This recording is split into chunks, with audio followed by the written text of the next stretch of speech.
frères en le Christ, bonjour et bienvenue à cette méditation en ce mardi. Préparer l'avenir, c'est bâtir un bon plan aujourd'hui.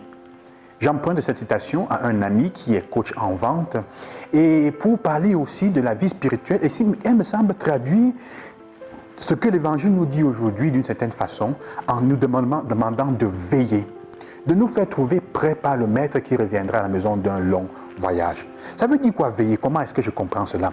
Vous avez bâti, si tu as un plan, tu ne te trouves pas impréparé quand les difficultés de la vie arrivent.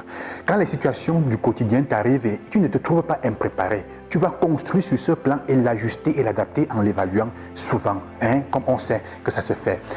Même dans la vie spirituelle, il faut avoir un plan. Il faut bâtir un plan aujourd'hui de vie quand tu vas devant. Ça veut dire quoi? Ça veut dire d'abord que tu commences à mettre en valeur ce que tu as maintenant. Sinon, tu vas commencer à attendre que les choses tombent du ciel et tu risques de mettre les mains là où tu ne voulais pas, de prendre la voie, les raccourcis qui vont te mener à la souffrance. Qu'est-ce que tu as entre les mains maintenant? Qu'est-ce que tu es maintenant? Quel est ton point de départ? Tu es à quel niveau maintenant spirituellement dans ta vie de foi avec le Seigneur? Tu es à quel niveau? C'est d'abord ça, bâtir un plan, c'est ça surtout. Veiller, c'est d'abord mettre en valeur ce que tu as maintenant. Est-ce que tu es disposé à le faire? On ne construit pas sur les choses de demain, on construit avec ce qu'on a maintenant.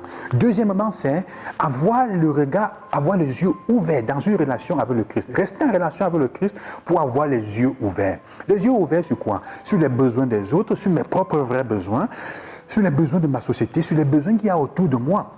En fait, c'est rester en tenue de service. Qu'est-ce que je suis disposé à faire? À donner du meilleur de moi-même avec ce que je suis et que j'ai maintenant. Parfois, on me dit, oh, tel souffrait, je ne m'en étais pas aperçu parce qu'on n'a pas le regard correct. Est-ce que tu vois ce qu'il y a autour de toi? Troisièmement, c'est être capable de voir ce qui compte vraiment dans la vie. Qu'est-ce qui compte vraiment dans la vie? Les biens que tu as, la santé, l'argent seulement, tu te bats pour quoi maintenant? La position sociale ou qu'est-ce qu'il y a ou le fait que ta vie ait un sens, ait une grande possibilité. Je ne sais pas moi comment, que ta vie se déploie de façon excellente et émerveilleuse. Donc, pour cette si on peut dire. En ce moment, qu'est-ce qui compte le plus pour toi? Veiller, c'est ça. C'est d'abord se rendre compte de ça pour planifier aussi mieux. Parce que vous voyez, cette dernière question, qu'est-ce qui compte pour moi, te porte à affronter ce que l'Évangile dit fondamentalement. Le retour du Maître, c'est aussi penser à la mort. Quand je vais mourir, au moment de mourir, si la mort me trouvait aujourd'hui, est-ce que je serais content de la manière avec laquelle j'ai vécu? Est-ce que ce que je dis compte pour moi aujourd'hui? Si je mourais, est-ce que je l'aurais déjà obtenu?